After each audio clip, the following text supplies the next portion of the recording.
도움이 되는 지식을 찾아 떠납니다. 펼쳐라 보물지도! 네, 인욱 씨는 이미 두 아이의 아버지이시고 또 경환 씨도 아버지를 할 생각이 있잖아요. 네네. 네, 그렇다면 두 분은 어떤 부모가 되고 싶은지 좀 궁금합니다. 저는 좀 아이의 꿈을 지지해 줄 수 있는 아버지? 와. 아인이 보고 있나? 그래가지고 지금. 다 해주고 있어요?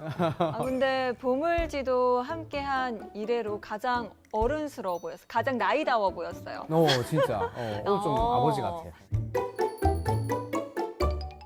경환 씨는 미래에 어떤 아버지가 되고 싶나요? 저는 사실 어렸을 때는 아버지가 엄청 무섭게 느껴져가지고 좀 멀게 느껴졌었는데 저는 이제 오히려 반대로 나는 만만한 사람이 되고 싶다. 그래서 애한테 가장 만만한 어른이었으면 좋겠다. 약간 이런 생각이 좀 있어가지고 벌써 완성인데? 퍼펙트! 이미 완성됐는데. 어디 가나 만만한 사람이랑 또 다르긴 한데 네, 그렇습니다. 향원 씨도 이제 곧 부모님이 될 수도 있는데 네. 어떤 부모가 되고 싶나요? 저는 딱 저처럼 키울 수 있는 부모님이야. 네. 쉽다. 쉬워. 쉽죠? 어렵지 않죠? 그냥 막 내놓으면 맡기면 되네. 되거든요. 막 네. 내놓으면 돼. 알겠습니다. 사실 많은 분들이 어떻게 하면 좋은 부모가 될 수 있을까 고민하고 계실 것 같은데요. 오늘 이분의 이야기가 큰 도움이 될 것 같습니다. 바로 선장님 모셔볼게요. 선장님 나와주세요. 와, 반갑습니다.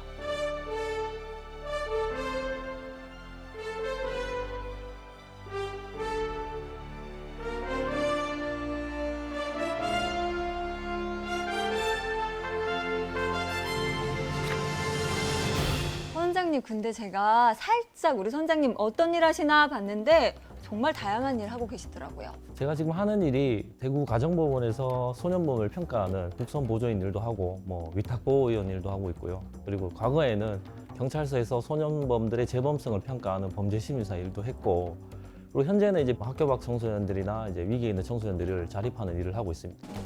결국 엄청 많은 일을 하는 것 같지만 결국 한 가지 일을 하고 있습니다. 위기에 있는 청소년들이 세상에서 건강하게 살아갈 수 있도록 돕는 일, 이런 일을 하고 있습니다. 그렇다면 우리 청소년들의 이야기를 정말 오랜 시간 동안 많이 들어오셨을 것 같은데 부모님들에게 도움이 되는 이야기 많이 해주실 수 있을 것 같습니다. 네, 아무래도 제가 하는 일이 전부 위기 청소년들을 만나다 보니까 부모의 역할의 중요성이 더욱더 느껴졌고, 오늘도 그래서 여러분들께 부모 역할의 중요성이 어떤 것들이 부모 역할인가 이야기를 들려주고 싶습니다.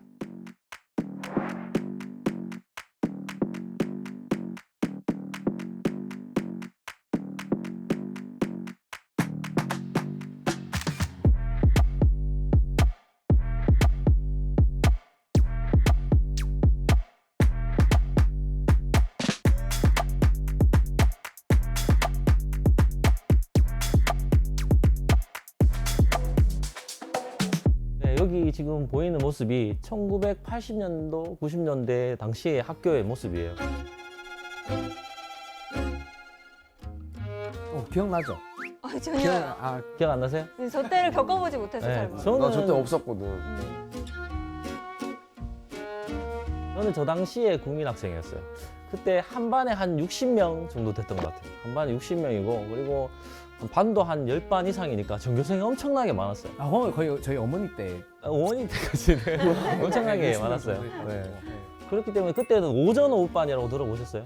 오전 오후반이요? 네. 수용할 수 있는 이 반이 학급이 너무 적어서 애들은 많고, 그래서 저희 오전... 어머니가 그 이야기를 하셨어요. 진짜요? 네, 어느 세대 차이가.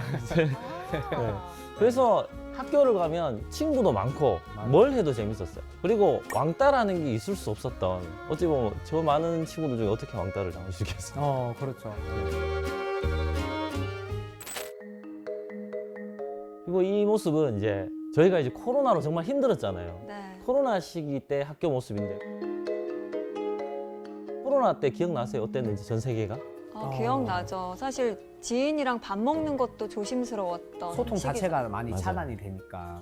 전 세계가 코로나로 힘들었는데 특히 청소년들도 많이 힘들었어요. 왜냐하면 이 에너지가 많은 이 시기에 집합 금지, 몇 시 이후에 대면 금지, 몇 인 이상 모이지 마라 이렇기 때문에 굉장히 힘든 시기를 겪었고, 학교 장면은 특히 온라인 클래스라고 학교를 안 갔어요. 한 2년 가까이 학교를 가지 않았어요. 그래서 그런 시대를 보냈죠, 청소년들이. 이게 학교에서 온라인 클래스나 하면서 이제 대체적으로 많이 하려고는 했지만 아이들과 직접 대면하는 게 줄어들면서 눈에 보이게 학력들이 떨어지거나 맞아요. 이게 좀 많았습니다. 이 모습은 현재 학교 모습입니다, 현재.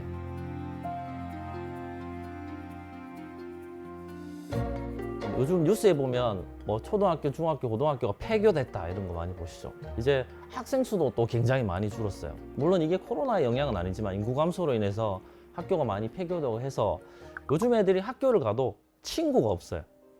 이야기할 사람이 없어요. 안 그래도 이제 사람과 어떻게 소통해야 되는지도 모르는데 뭐 부닥끼고 싸우고 그다음 화해하고 이렇게 사회적으로 뭐 기술을 발달할 친구들이 없어지기 시작했던 거예요.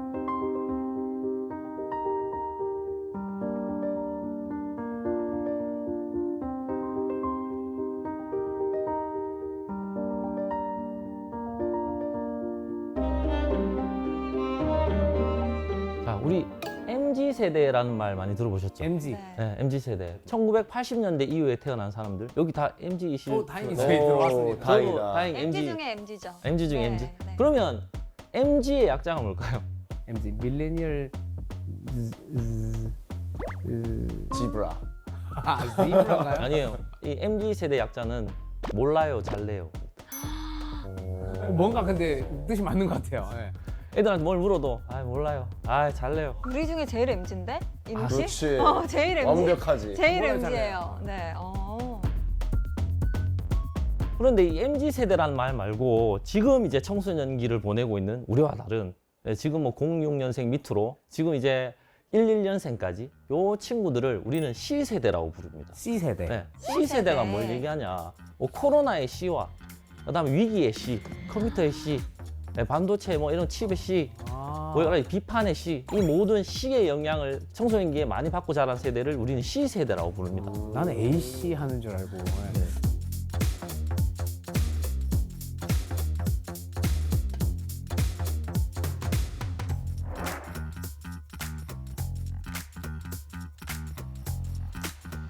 그럼 이 C 세대들의 특징이 우리 MZ라고 표현하는 또는 이 어른들과 어떻게 다른가 한번 살펴보시면 이 공유된 신뢰 상실감 이게 가장 크다. 왜냐하면 함께 모여서 함께 이야기 나눴고 함께 공유할 이야기들이 있었는데 요즘은 애들이 전부 다 어디 세상 속에 살죠? 여기 컴퓨터 속에. 여기 안에. SNS, 네, 여기 유튜브, 안에. 스마트폰. 네. 그러다 보니까 함께 했던 이 신뢰감이 별로 없는 거예요. 공유된 신뢰 상실감. 두 번째로는 항상 일상화된 가상세계. 이 애들이 스마트폰 없이 못 살죠, 맞죠? 저희도 센터를 운영하고 있지만 애들이 가출할 때 무조건 꼭 가지고 나가야 되는 건 있어요. 뭘까요? 스마트폰. 그렇죠. 돈. 스마트폰은 꼭 가지고 돈 아닙니다. 신용카드, 엄마 카드. 아 맞아요. 예전에는 저희 때는 그랬던 것 같아요. 뭐든 돈 들고 나가야 되고 그랬지만 요즘은 스마트폰은 반드시 들고 나가요. 아. 그러면 친구들과 연락할 수 있고 또 스마트폰이 어머니가 번호를 끊어도 요즘은 다 DM, 패메 이런 것들이 공기계로 맞아요. 다 되기 때문에 와이파이만 되면 맞죠. 뭐. 네. 그다음에 높아진 자아의식 이게 무슨 얘기일까요? 이게 저는 사실 궁금해요. 나머지 세 개는 좀 결이 비슷한 것 같은데 높아진 자아의식은 자아의식이 무슨 뜻일까? 높다? 자기만 안다? 이런 뜻인가요? 이 자아라는 거는 자기와 자아라는 뜻은 참 다르거든요. 심리학적 용어지만 자아는 내가 거울 속에 보는 내 모습이에요. 그걸 자아라고 합니다. 그럼 자아는 왜곡이 될 수 있을까요? 없을까요? 가끔 거울을 쳐다보면 어때요? 막 샤워하고 딱 이 모습 갑자기 보면 잘생겨 보이거나. 아 멋있잖아 뭔지. 그럴 때가 있어요? 오늘은 좀 달라 보이고. 거울에 비치는 내 모습이 사실 솔직히 정말 왜곡될 수 있죠. 어우, 네. 너무 그래서- 잘생겨 보이고. 그래서 내 네. 심리 상태에 따라서. 그렇죠. 맞아. 그래서 높아진 자아의식이라는 거는 SNS에 보면은 항상 애들이 자기 얼굴을 올리지 않잖아요. 깎아서 올리고. 아, 보정하고. 맞아요. 이 문제입니다. 그래서 사회적 친구들이 문제. 다 예쁘다 해주고. 네. 주변에 공간 막 다 왜곡되게 막. 네. 그러다 보니까 자아의식만 자꾸 높아지고 나는 현실은 그렇지 않은데 현실은 이런데. 어우 너무 충분히 괜찮으신데 너무 멋있는 것 같이 이것도 화장빨. 굉장히 높아요. 그러니까 원래 자아보다는 옳은 말은 참 자기라고 진짜 자기를 볼 수 있어야 돼요. 근데 아. 자아만 자꾸 높아지기 시작하는 이런 현상이 괴리가 나타나- 생기는구나. 그렇죠. 어. 그다음 마지막으로는 작아진 활동 범위. 아무래도 코로나 때 이 청소년이 활동성이 많은 이 시기에 다니지 못했어요. 맞아요. 예, 항상 SNS 안에서 또는 친구들과 연락할 때도 만나서 소통하기보다는 팸에 카톡. DM, 예, 어. 카톡. 요즘 카톡은 하지 않습니다. 요즘 카톡 안 한대요. 오늘? DM을 많이 한대요. 뭐해? 왜일까요? 요즘 애들이 왜 카톡을 하지 않을까요? 폰 번호와 연동이 돼서 그런가요? 맞습니다. 아, 진짜요? 네. 그러니까 카톡은 휴대폰 번호가 없으면은 할 수가 없어요. 첫 번째 이유. 두 번째 이유는 카톡은 현재 활동 중이라는 기능이 없어요. 아. 친구가 언제 몇 시간 전 활동했다. 지금 활동 중이다. 바로 뭐 해? 라고 보낼 수 있지만 카톡은 뭐 해를 못 하잖아요. 뭐해 하면 일이 안 사라져요. 그렇죠. 자는지 안 자는지 모르잖아요. 그 애들은 이 직접성이 굉장히 중요한 거죠.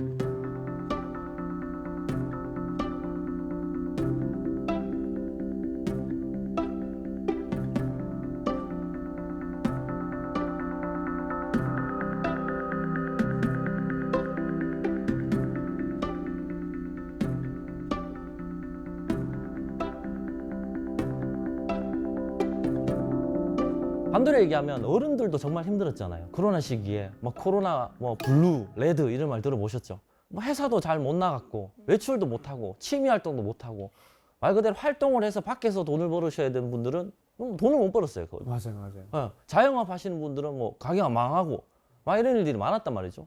그러면 그런 부모 밑에서 또 자란 아이들은 안 그랬을까? 저는 이렇게 생각하거든요. 감기만 없는 게 아니에요. 저는 정서도 없는다고 생각해요. 그럼요. 맞아요. 부모님이 엄청 우울하고 우울한 얘기하고 아 죽고 싶다 사람 많어 진짜 정말 힘들다 하면 자녀도 영향을 받아요. 맞아요. 그래서 이 시기에 우울했던 청소년들이 엄청 많았어요.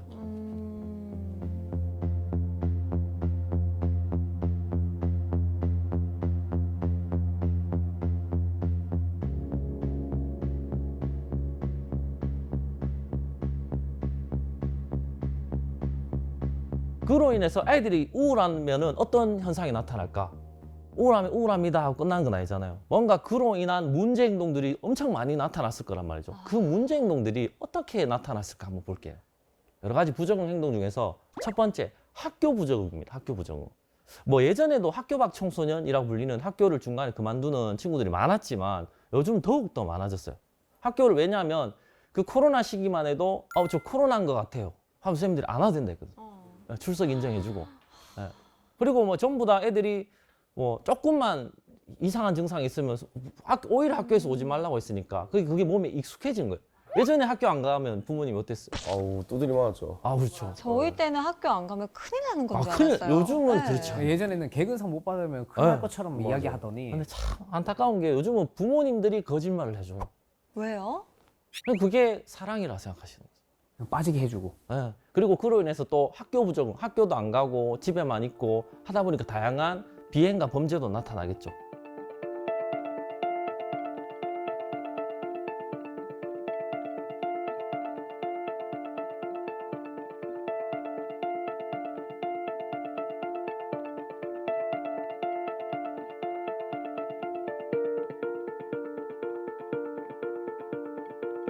여기서 또 중요한 포인트는 비행과 범죄는 다른 말입니다. 그렇죠. 비행 청소년이란 말이 있고 범죄 청소년이란 말이 있어요. 그러면 비행과 범죄의 차이는 뭘까요?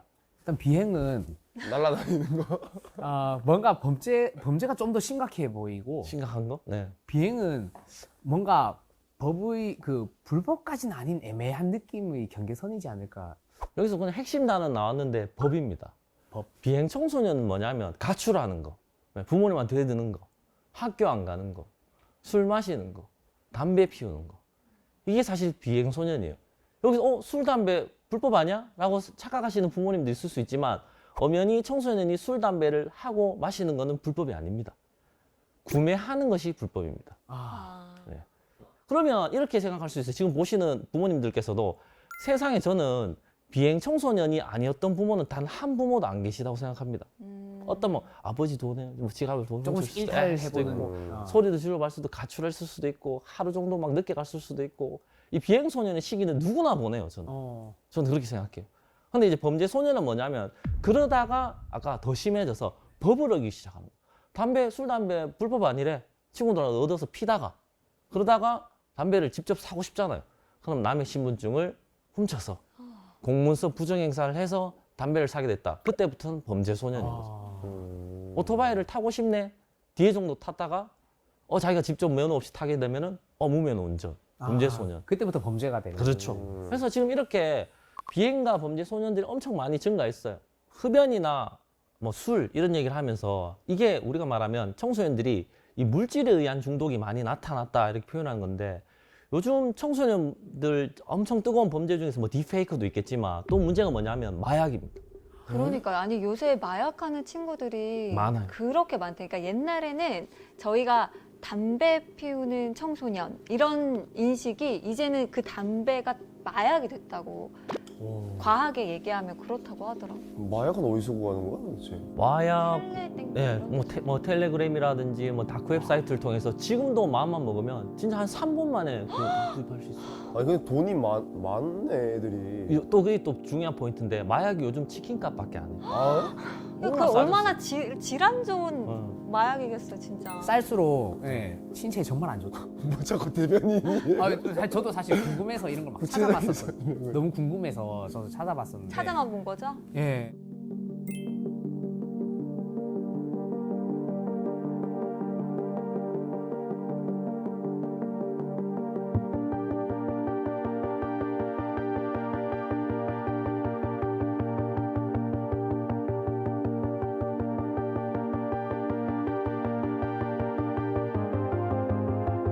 자, 그러면 이제 우리가 물질 중독을 얘기했다면 또 중독 중에서 요즘 또 많이 이슈가 되고 있는 행위 중독이 있습니다. 행위 중독은 중독. 물질 중독과 행위 중독으로 구분이 됩니다.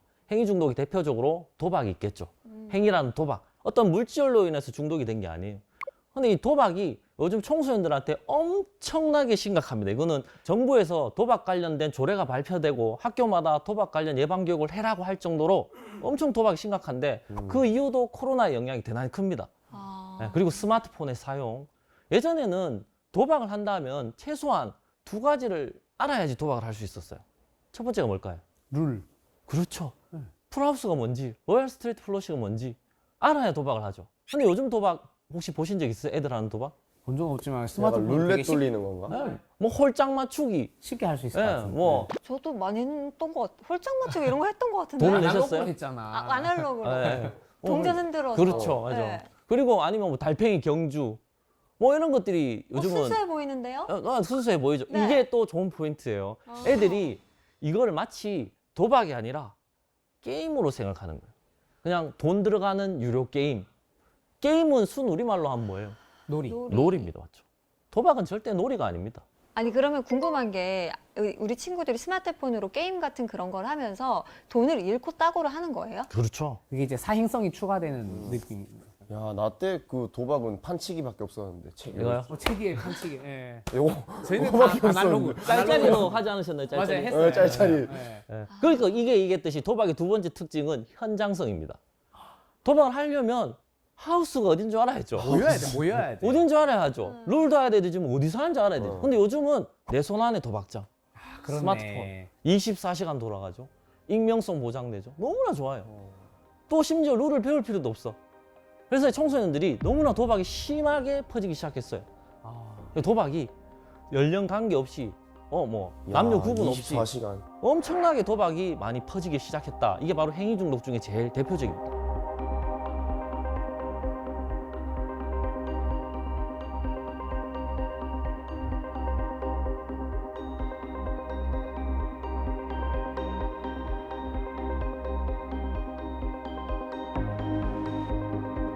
도박이 도박 문제만 있는 게 아니라 또 어떤 문제를 낳을까요?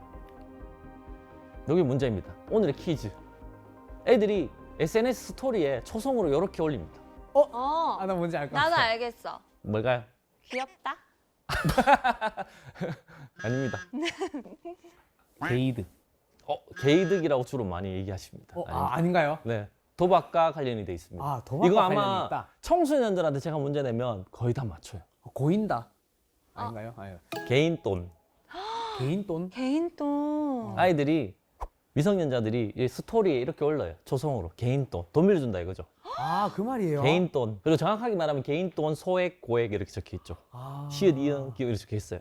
이게 무슨 뜻이냐? 아이들이 돈이 없으면 형 저 10만 원만 빌려주세요. 그럼 10만 원 빌리면 이자도 심지어 5부입니다. 네. 아니 10만 원부터 애들이 무슨 청소년들이 10만 원이 필요해. 그래서 도박 피시는 애들은 수백부터 수천만 원까지 있고 엄청 많아요. 5불에 5부 이자. 오부 아우 친구들이 내 월급 보면은 한심해하겠다. 야, 진짜요? 네, 그럼 이거는 너무나 심하고 그러면 애들이 또 이걸 모르는 거예요. 개인이 개인에게 돈을 빌려주고 이자를 취한 행위는 불법일까요, 아닐까요?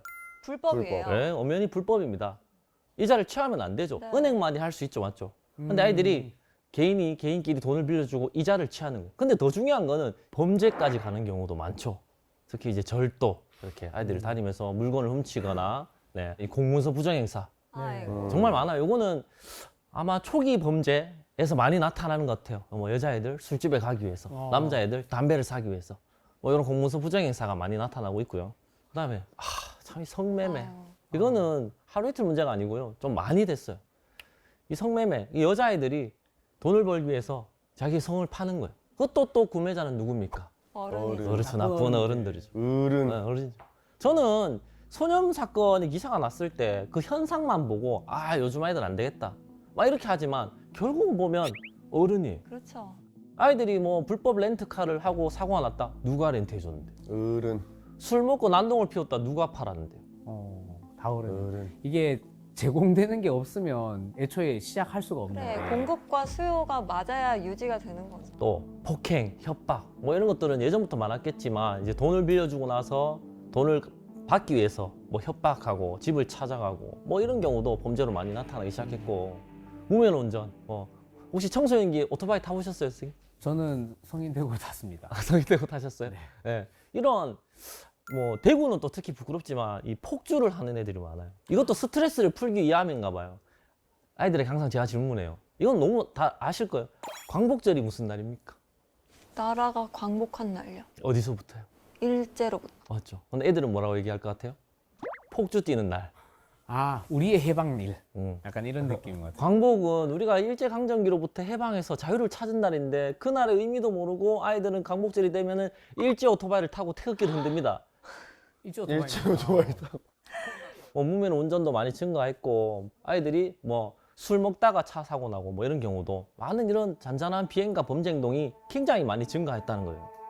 순찰차 8대가 출동한 끝에 폭주족 일부를 붙잡았는데 15살 고등학생도 있었습니다. 이 피해 학생 한 명이 동시에 겪는 학교 폭력의 유형이 협박, 위협, 성폭력 등 서너 가지에 이른다는 조사 결과도 나왔습니다.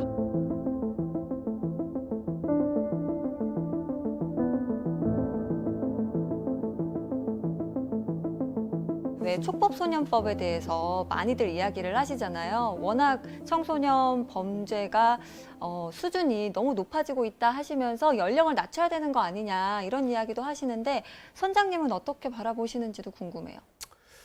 이것도 제가 반대로 질문해 볼게요.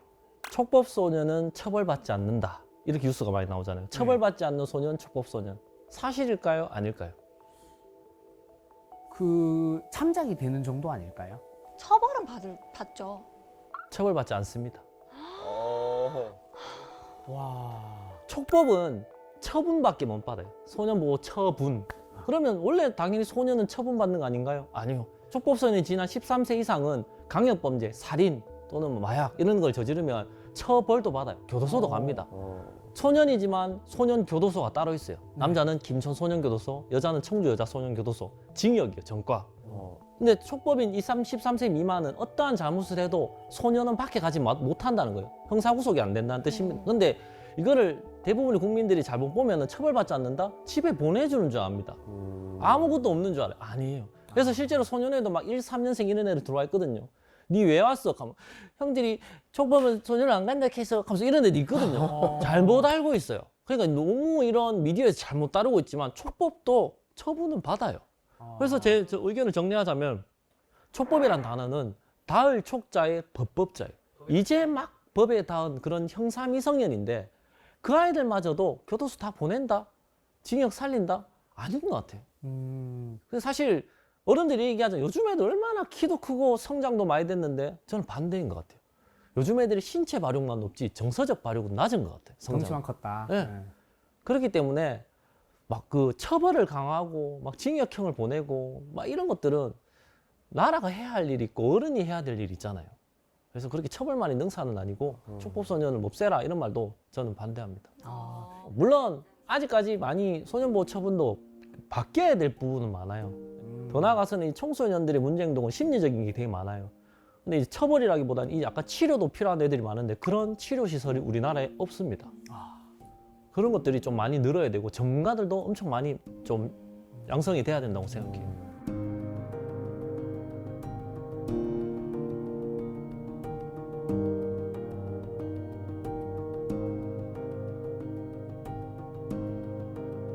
자, 그럼 이제 범죄 원인론 얘기를 잠깐 할 건데 제 직업이 소년범을 조사하는 범죄심리사 일을 했었어요. 그래서 소년범을 조사하는 범죄심리사? 왜 소년범일까? 왜 따로 있을까?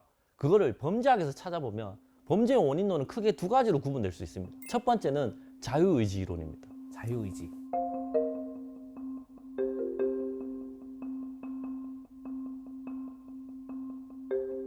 인간은 누구나 자유의지가 있어요. 맞죠? 프리 맞죠? 그럼 범죄로 따지자면 내가 선택해서 이 범죄를 한 거잖아요. 자기 자유의지로. 내 쾌락을 위해서. 내 만족을 위해서. 그러니까 너는 책임지고 합당하게 거기에 맞는 처벌을 받아. 라는 게 자유의지예요. 그런데 아직 자아정체감이 확립되지 않은 이 청소년들한테 자유의지를 묻는 게 맞을까요? 13살 너무나 부모님 학대로 밥도 먹지 못하고 배고파서 도망치다시피 집에서 나와서 슈퍼마켓에서 물건을 훔친 이 아이, 과연 너 자유의지네? 교도소 가. 순수하게 자유의지라고 하기가 어려울 것 같아요. 네. 아직 어리니까. 그죠? 그래서 그 아이들은 자유의지를 묻기보다는 환경결정론 또는 결정이론이라고 합니다.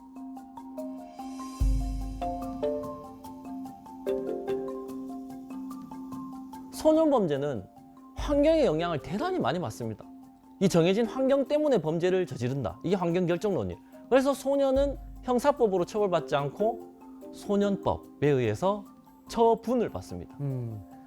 환경결정론 이 얘기가 왜 중요하냐. 저도 실제로 소년원에서 아이들 위탁 지도하고 있지만 소년원 입원생들의 한 7, 80% 이상이 환경이 결정된 애들이에요. 예를 들면 한부모 가정, 조성 가정, 부모님의 알코올 중독, 또는 뭐 기초생활 수급자 가정, 학대, 폭력 여러 가지 환경이 결정된 애들이 소년 범죄를 많이 일으킵니다. 내가 선택한 환경도 아닌데 어렸을 때부터 열악한 환경에 노출되었다거나 이런. 그런데 여기서 중요한 포인트는 요즘 범죄는 청소년 범죄가 살짝 환경 결정론의 다른 유형이 있어요. 예전에 코로나 이제 한 5년, 10년 전에는 이 소년원에 들어가면 누가 봐도 너무나 씩씩한 아이들. 잘 싸우게 생겼고, 문신 막 전신 문신 있고, 그런 애들. 그리고 막 물어보면 당연히 부모님 계시니라고 묻기도 힘든, 당연히 안 계시고, 어렵고. 근데 요즘은, 진짜 얘가 소년원에? 이런 여러 애들 있잖아요. 막 피부도 뽀얗고, 막 안경 제비고, 막 이런 애들 막 모여있어요. 안 그래 보이는 애들이. 그런데 또 문신율도 뭐 한 5% 되나? 별로 없어요. 근데 요런 또 부모님 물어보면 막 교사, 막 의사. 그럼 이건 뭐지? 내가 얘기한 환경 결정론이 아니잖아요. 뭔지 봤더니 진짜 거시적인 환경 영향을 받은 게 코로나더런 거죠. 진짜 이제는 누구나 할 것 없이 큰 영향을 미친 코로나로 인해서 애들이 누구나 할 것 없이 소년 범죄에 많이 들어오기 시작했어요. 그렇게 보면 꼭 물리적 환경이 아니고 심리적 환경이나 사회적 환경도 영향을 많이 끼친다 이런 맞죠. 말로. 너무 정리를 잘 해주셨어요. 맞습니다. 그러니까 이 환경이라는 건 꼭 물리적인 뭐 눈으로 보이는 재산, 부모님이 계시고 여부가 아니라 이제 뭐 심리적인, 사회적인, 정서적인 이 모든 환경에 영향을 받는 게 청소년이다라고 정리할 수 있겠네요.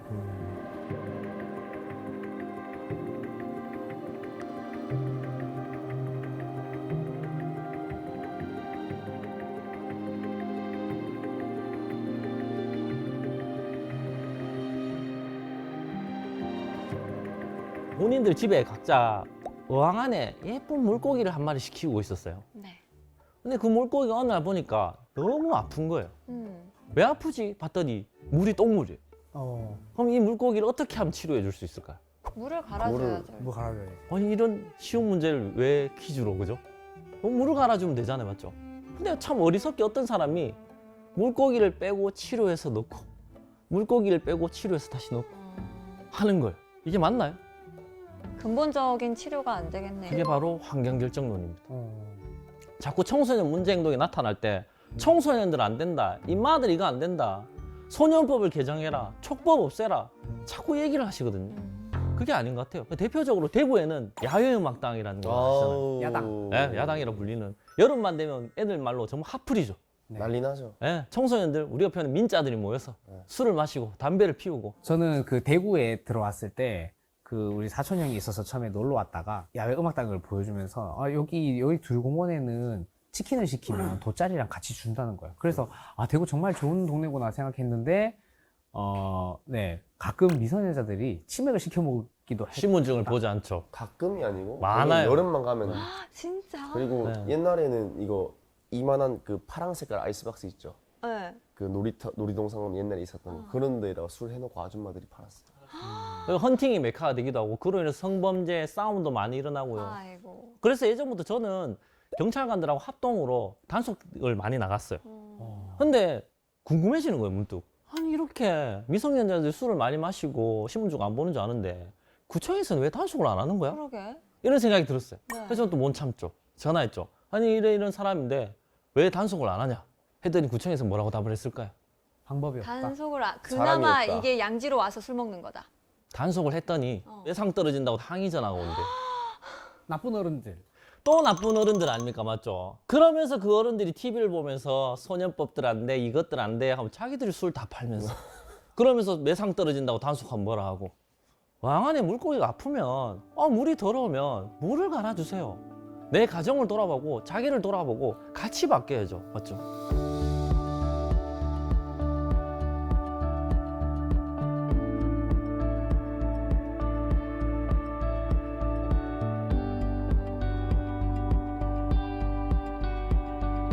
간단한 동화를 들려드릴게요. 이게 소와 사자의 사랑 이야기라고 말도 안 되지만 소와 사자가 서로 사랑을 했어요. 어땠을까요? 소와 사자가 사랑하면 서로 종이 다른데 소가 사라졌어요. 저가 사라졌어요? 네. 갑자기? 잡아먹혔다. 잡아먹혔어. 그럴 수 있죠. 네, 너무 그런 사랑한 것처럼 나머지. 네, 너무 다르죠. 아니, 소는 자기가 세상에서 가장 사랑하는 최고급 야채를 매일 사자한테 선물해줬어요. 사자는 받고 뭐라고 생각했을까요? 못 먹죠. 이거 뭐야? 이거 뭐 날 놀리나? 마누라 밥상이 왜 이래? 그렇죠. 사자도 근데 똑같았어요. 자기가 제일 좋아하는 최고급 신선한 고기를 선물해줬어요. 소고기 아니에요? 자기 다리, 와이프 다리. 그래서 받아보고 두 동물은 네. 똑같은 얘기를 했어요. 동시에 뭐라고 했냐면 내가 내 나름대로 얼마나 잘해줬는데 라고 하고 헤어졌어요. 서로 헤어졌거든요. 결국 내가 내 나름대로 얼마나 잘해줬는데 이 말을 했어요. 여기서 뭔가 부모님이신 선생님께서 뭐 느끼는 점이 없습니까? 내가 내 나름대로 얼마나 잘해줬는데. 내가 잘해줘봐야 지가 못 느끼면 아무 필요 없다. 그건 아닌 것 같은데. 어느 정도 뭐 좀. 그럼 어쩌나. 내가 잘해줘도 지한테 필요하지 않으면 잘해준 게 아닌가. 결론적으로 맞아요, 맞는 맞아요, 말씀이에요. 맞아요. 네. 그 말인 거예요. 청소년 어렵다. 상담을 해보면 부모님들께서 결국 이 얘기를 많이 해요. 내가 야한테 얼마나 잘해줬는데, 내가 내 나름대로 얼마나 잘해줬는데 이런 얘기를 많이 하시거든요. 맞아요. 본인 근데 만족. 여기서 포인트는 나름대로라는 말이에요. 나름대로 잘해줬기 때문에 지금 잘하고 있는 청소년 자녀들은 우리 때랑 또 달라요. 그렇기 때문에 나름대로 잘해주시면 안 되고 어떻게 해야 내가 좋은 부모일까를 공부를 하셔야 돼요. 내 기준, 내 생각대로가 아니라. 네. 말도 우리 말 잘 알잖아요. 아이 메시지 뭐 이런 것들. 그냥 니는 이렇게 표현하기보다 나는 그렇게 생각해. 이미 니는에서 너무 강력해가지고. 저희 엄마 아빠가 여기 갑자기 그래. 떠올랐어요. 니 때문에 내가 임마 니 이런 거 봐도 나는 그렇게 생각해. 이 메시지가 저는 정말 강력하다고 생각하거든요. 그런 훈련을 좀 많이 해주시면 자녀를 키울 때 소통할 때 좋을 것 같아요. 그러면은 니는을 먼저 말하기 전에 앞에 나는을 붙이는 내는, 것만 아이 들어도 메시지. 니는 말고 내는. 나는 니 때문에 약간 이렇게 순서를 좀 바꿔서. 이건 이건 아니잖아요. 알죠, 알죠. 나는 어. 참 마음이 아파. 너가 때문에라기보다는 너가 늦게 다녀서 참 마음이 아파. 나는 그렇게 생각해. 또 그렇게 얘기해 주는 거예요. 근데 사실 같은 말이라도 정말 좀 다르게 달라요. 받아들일 수 있어요, 네. 진짜. 제 아내가 진짜 이렇게 대화를 하거든요, 저한테. 저도 평가받는 부모님 밑에 자라다가 제 아내가 정말 완전한 제가 볼 인간 중에 가장 수용감이 넘치는 사람이에요. 항상 나는 오빠가 이래 해서 참 마음이 아파. 나는 그래. 뭐라고 할 말이 없어요. 그냥 바로 나오는 말이 미안. 이게 끝이에요. 근데 만약에 그 말을 오빠가 자꾸 그래 늦게 다니고 하니까 난 진짜 스트레스 너무 받는다 이렇게 얘기했으면 싸웠을 것 같아. 어쩌라고. 뭐 어쩌라고. 나는 뭐 일 안 힘드나. 그럴 수 있을 것 같은데 나는 너무 마음이 아파. 이렇게 시작하는데 할 말이 없어요. 그래 잘할게. 끝이에요. 정말 그걸 많이 느껴요. 이 아이 메시지 힘 너무 강력하구나. 네. 우리 자녀가 부적응하거나 또는 방황하고 하면은 자기를 좀 많이 들여다보세요. 내 문제가 뭔지, 내가 말투 속에서 뭔가 잘못된 건 없는지, 맞아. 하다못해 표정이라도 너무 짜증스럽지 않았는지. 지금 뜨끔하시는 부모님들이 있을 수도 있어요.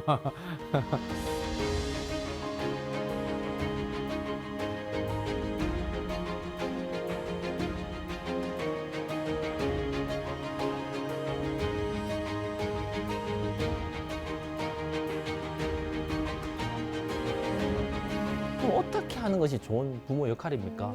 물론 부모 역할 중에서 아까 얘기했던 아이 메시지 이런 것도 있고 여러 가지 있겠지만 저는 이 자존감을 길러주는 부모가 되는 게 중요하다. 이렇게 맞아요. 네. 너무 중요해요. 맞아요. 요즘 특히 자존감은 뭐 책도 많이 나왔죠. 자존감 수어부터 시작해서 미움받을 용기 뭐 이런 데에서 정말 자존감 중요성이 많이 나오는데 그러면 자존감이 뭔지가 알아야 돼요. 이제 심리학 하시는 분들끼리도 자존감, 자신감, 자존심 이 세 단어를 다 헷갈려 하시거든요. 어려워. 예. 이거를 한번 지금 들으시고 나의 자존감 상태는 어떻고 나의 자신감만 넘치진 않는지 내가 자존심만 부리고 살았나? 이걸 한번 점검해 보시면 좋을 것 같아요. 자, 처음에 자신감입니다. 자신감은 자기 신뢰감의 약자입니다. 어떤 일을 뜻한 대로 할 수 있다는 것에 대한 믿음입니다. 야구를 했는데 싹 던졌는데 정확하게 스트라이크가 들어갔어요. 그러면 자신감이 올라가요. 자신감이 올라가죠. 자격증 시험 준비해서 합격했어요. 와, 자신감이 올라가요. 나 할 수 있어 하는. 얼굴이 너무 아름다우시네요. 자신감이 올라가는 거죠. 이 자신감, 외적인 겁니다. 굉장히 외적인 거. 그러면 자존심은 뭐냐? 자존심. 타자 존중감. 자존심은 나쁜 겁니까? 좋은 겁니까? 좋은 거죠. 좋을 때도 있고 안 좋을 때도 그 있고. 상황에 따라 좀 부정적으로 더 많이 쓰이는 느낌이. 그런가? 자존심만 세가지고. 그렇죠. 이런 말 들어봤죠. 진짜 쓸데없는 자존심 좀 세우지 마라. 자존심만 세가지고 마치 안 좋은 말처럼 들리죠. 그런데 타자 존중감, 타인으로부터 존중받고 싶은 마음, 이게 없는 사람이 있습니까? 저거는 네, 맞아요. 저 감정만은 나쁜 건 아니에요. 맞아요. 자존심은 어떻게 쓰이냐에 따라서 달라집니다. 음. 예를 들면 제가 이 범죄심리학자잖아요. 어떤 분을 만났는데 범죄심리학자를 만났어요. 능력이 너무 탁월해. 그래서 저는 그것 때문에 자존심이 상했어요. 왜요? 저보다 능력이 좋으니까 일단 너무 잘난 사람을 네. 봤을 때. 저보다 제가 같은 계열인데 자존심이 상했어요. 그래서 집에 돌아와서 열심히 해가지고 더 노력해서 더 잘. 그럼 이건 좋은 원동력이 되는 거예요. 그렇네요. 맞아요. 뭐 유명한 슈퍼카 중에서 람보르기니 이야기도 알잖아요. 원래는 트랙터를 만들던 사람인데 자기도 슈퍼카를 만들고 싶어서 누구죠? 페라리인가 찾아갔는데 그냥 하던 데나 트랙터나 만들어. 해서 자존심 상해서 태어난 게 람보르기니입니다. 오. 자존심은 좋은 원동력이 될 수 있어요. 그럼 언제 좋지 않느냐? 자존심만 상했을 때입니다. 맞아. SNS를 봤더니 보다가 친구가 좋은 가방을 샀어요. 올라가서 딱 자존심 상해서 사서 자신감 채웁니다. 외국 갔다 온 거 올라왔네. 자존심 상해서 따라해서 자신감 채웁니다. 그게 근데 왜 자존심이 상하지? 이거는 자존감이 건강한 사람의 대화입니다. 지금 아주 훌륭하신 거예요. 네. 근데 대부분의 청년들이나 청소년들이 엄마 무슨 어클 사줘. 몇백만 하는 거 왜? 친구들이 무슨 어클 입고 막 이래 올라오면 자존심 상해. 다 입었거든. 누구나. 소크라테스의 명언이 뭡니까? 네 자신을 알라. 그렇죠. 내가 누군지를 알아야 되는데 누가 했기 때문에 자존심 상해서 자신감만 자꾸 채우고. 테스 형. 대학 어디 간다더라? 자신감 채우고. 근데 중요한 건 내가 누군지를 돌아볼 시간이 없는 거예요. 내가 진짜 좋아하는 건 뭐지? 중요한 건 자존감을 채우는 겁니다. 자존감. 말 그대로 자신이 사랑받을 만한 존재라고 믿는 마음. 자아존중감의 약자입니다. 이것이야말로 외적인 거, 내적인 다 포함됩니다. 스스로에 대한 가치를. 아까 전에 자신감이 외적인 것만 얘기했다면 이 자존감은 외적, 내적 다 포함됩니다. 그러니까 자존감은 심리학자들이 얘기하기를 5세 이전에 부모를 통해서 형성된다 이렇게 얘기합니다. 부모의 수용감을 통해서 형성된다. 그러면 지금 이걸 들으시는 분들께서 저 자존감이라는 게 나는 지금 낮은데 나는 나이가 제법 있는데 난 망했네? 이제 회복될 기간이 그 없나요? 말투부터 자존감이 낮아. 이렇게 생각하실 수 있잖아요. 자존감을 나중에도 회복할 수 있는 방법을 이제 설명해 드릴게요. 있습니다. 저는 자존감이 엄청 낮았어요. 근데 저는 지금 자존감 덩어리입니다. 저보고 뭐 갈갈이 닮았네요 이런 말 해도 저는 할 수 있고요. 네.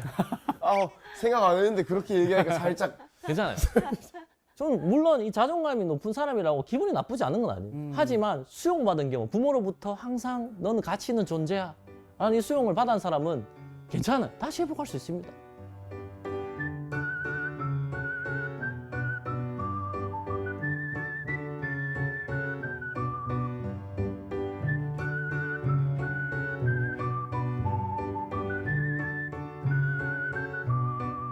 자존감. 그러니까 나를 있는 그대로 받아들이고 사랑하는 마음, 이 자존감이 밑에 자리 잡고 난 후에 자신감이 세워줘야 되는데 베이스가 있어요. 예.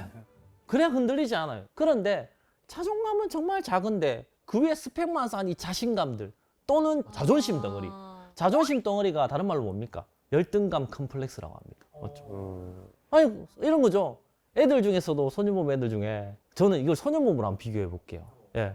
아이들이 자존감이 높은 환경에서 자라지 못하잖아요. 수영도 못 받을 거고 한부모 가정에다가 그렇죠. 어렵고 그러다 보니까 그렇다고 걔들이 성취 경험은 많습니까? 자신감 채울 일도 없어. 그러니까 애들은 왜 문신을 하겠어요, 남자애들이? 자신감이 있어 보이려고. 세 보이려고. 누가 지나가다가 남자애들이 쳐다봐요. 뭐 쳐다보노? 뭘 쳐다보긴 눈이 있어서 봤죠, 맞죠? 뭘 쳐다보나 하면서 문신 까야지. 예. 그러면서 이제 자기의 낮았던 자존감이 회복돼요. 그런 거죠. 사실 이 동물로 생각해 보세요. 이 약한 개구리가 왜 바람을 넣습니까? 뱀이 나타나면. 커 보이려고. 그렇죠. 그게 허세라고 표현합니다. 심리학에서. 왜 좀 독 있는 척 하려고 빨간색, 파란색, 녹색을 왜 그려놓습니까? 무서워 보이려고. 예. 고슴도치는 왜 가시를 박았나요? 맨몸밖에 없는데. 이걸 저는 그렇게 표현. 아이들이 사실 굉장히 약해요. 근데 살기 위해서 만든 거예요. 그래서 요즘 상담하면서 더 힘든 거는 자신감, 자존심까지도 모르겠는데 아무것도 없는 애들. 뭐 하나라도 포인트를 건드려야지 상담을 할 수 있어요. 자신감 있으면 좋죠. 자존심 높으면 상담할 이유도 없고 자존심 세면 그거라도 약 올려서 열등감으로 만들고 난 후에 진행시키면 돼요. 제가 정말 열등감 덩어리였거든요. 지기 싫어서. 근데 이조차도 없으면 네 친구들 다 이렇게 하는데 이렇게 살아서 어떻게 되겠어?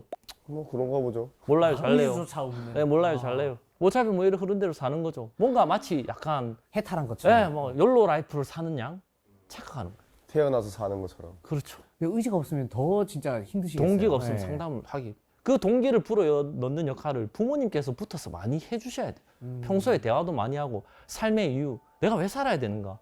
내가 이 세상에 존재 이유는 뭔가? 이런 고민들을 많이 해주셔야 돼요. 세상 이런 많은 지식들보다는.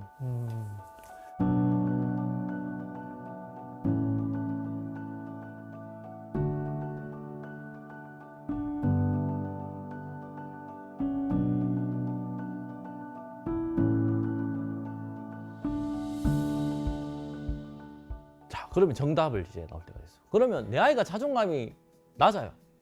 또는 저가 낮아요. 방법이 뭔데요? 바로 키퍼슨입니다. 키퍼슨. 우리말로 수용자라고 합니다. 열쇠 수용자. 인간. 아, 그렇죠. 수용자. 네. 키퍼슨. 수용자 이런 거 말고요. 어. 수용된 사람 말고 수용 키퍼슨.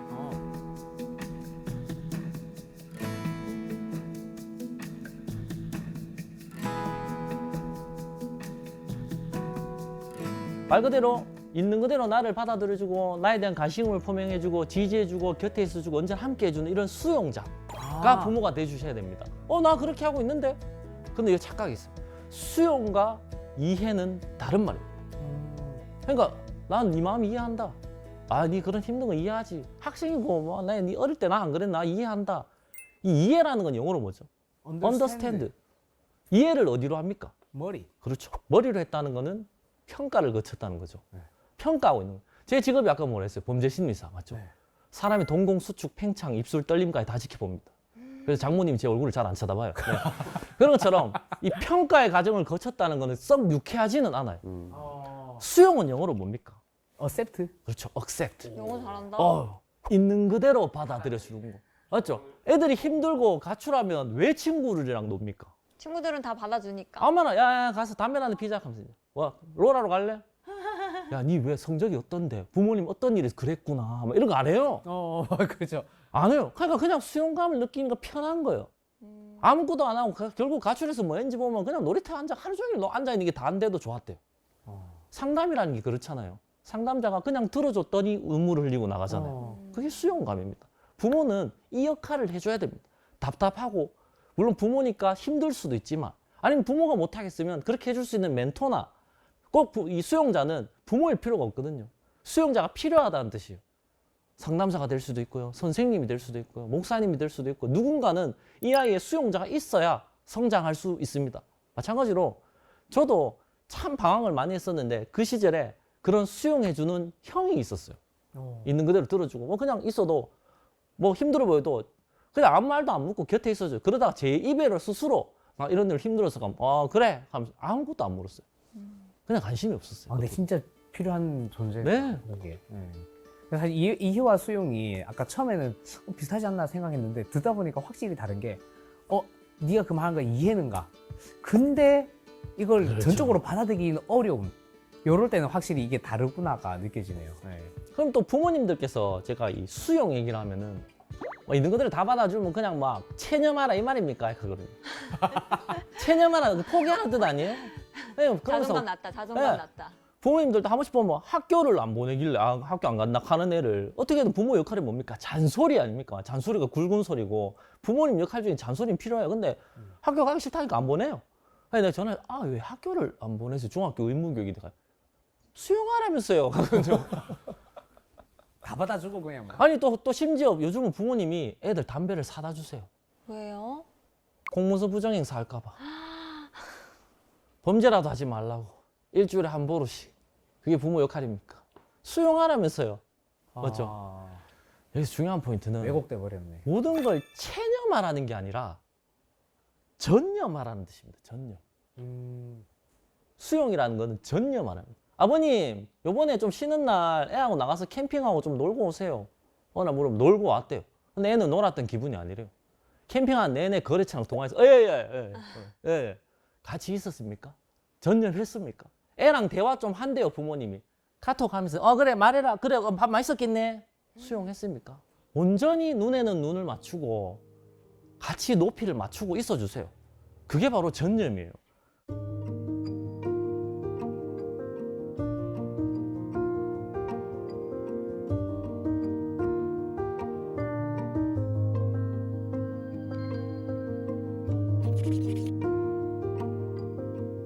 ear 뭡니까?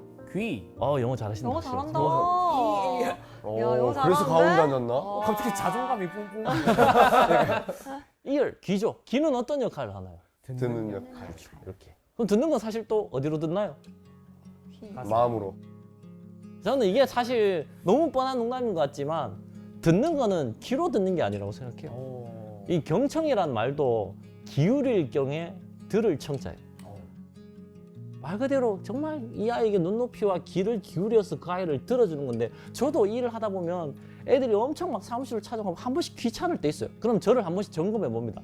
하던 일 잠깐 멈추고 듣는 그래 얘기해라. 근데 막 저 뭐 보고서 쓰다가 말 그래 그렇지 하면 애가 상처를 받아하고 알더라고요. 당연히 알죠. 확실히 알아요. 네. 상담도 중요한 게 있어요. 내담자가 왔는데 잠깐이라도 쉬게 보면 내담자가 기분 나빠요. 진짜 큰 거. 바로 알아요. 네. 그냥 잠깐이라도 상담 1시간 정해졌는데 요렇게만 해도 알아요. 온전히 기대하고 온전히 곁에 있어요. 그럼 여기서 우리가 공감하라는 거지 완전 그 아이랑 밀착해서 있으라는 뜻은 아닙니다. 한 발 떨어져서. 그렇죠? 어떤 사물이 너무 좋아서 어떤 사람이 좋아서 이렇게 쳐다보면 눈이 2개인지 3개인지 모르잖아요. 너무 멀리서도 안 보여요. 요 정도 보는 거. 이게 부모 역할이에요. 너무 곁에만 있지 않는 거. 적당한 거리에 있어줘라.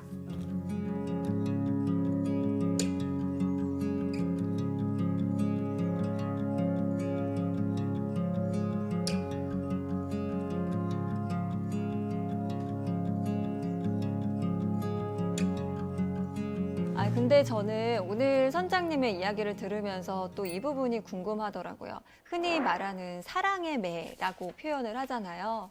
물론 이제는 뭐 이렇게 누군가를 때려서 바로잡는 거는 절대 안 되겠지만 이렇게라도 막아야 되는 거 아닌가라는 생각을 아직 하시는 분도 계실 수 있거든요. 자기의 예전 과거 경험을 생각을 해서 그거에 대해 어떻게 생각하세요? 체벌에 대해서. 부모는 자녀를 훈육해야 됩니다. 그죠? 네, 가르칠 훈의 길을 육자. 맞죠? 근데 훈육의 방법이 예전에는 체벌이었습니다. 체벌.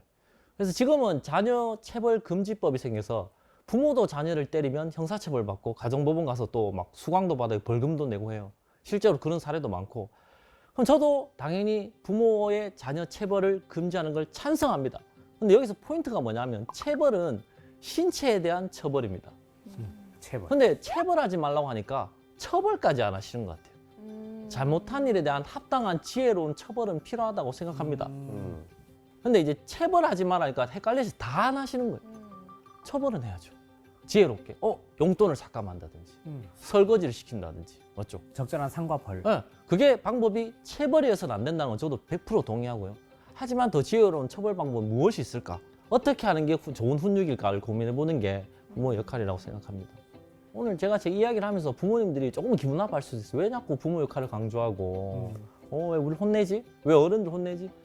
저는 부모 역할 마지막 쯤에 이런 얘기를 합니다. 세상에 어떤 부모도 내 자녀가 잘못되기를 바라는 부모는 단 한 부모도 없습니다. 그렇지. 다만 그 방법을 잘 모르시는 것 같아요. 그러면 아셔야죠. 어떻게 해야 될지. 그런 것들이 이제 오늘 제가 들려드리고 싶었던 뭐 부모 역할이라고 생각합니다. 저는 오늘 선장님의 이야기를 들으면서 나도 몰랐던 이 어린의 선입견 때문에 우리 아이들을 낙인을 찍고 있진 않았나 하는 반성을 하게 됐는데요. 오늘 강의 또 한마디로 정리를 해주신다면요? 내 아이가 별나다고 생각하나요? 사실 별난 아이가 별이 된다고 생각합니다. 네, 별난 아이가 별이 될 수 있도록 부모님들이 특별한 별이 될 수 있도록 좋은 부모 역할을 해주셨으면 좋겠습니다. 강한 척해도 사실은 어느 누구나 같아. 아닌 척해도 이눕 씨는 사실 오늘 이야기가 진짜 부모잖아요. 저희는 뭐 언젠간 부모가 되겠지만 실제 이제 두 아이가 있으니까 좀 더 다르게 다가왔을 것 같아요. 어땠어요?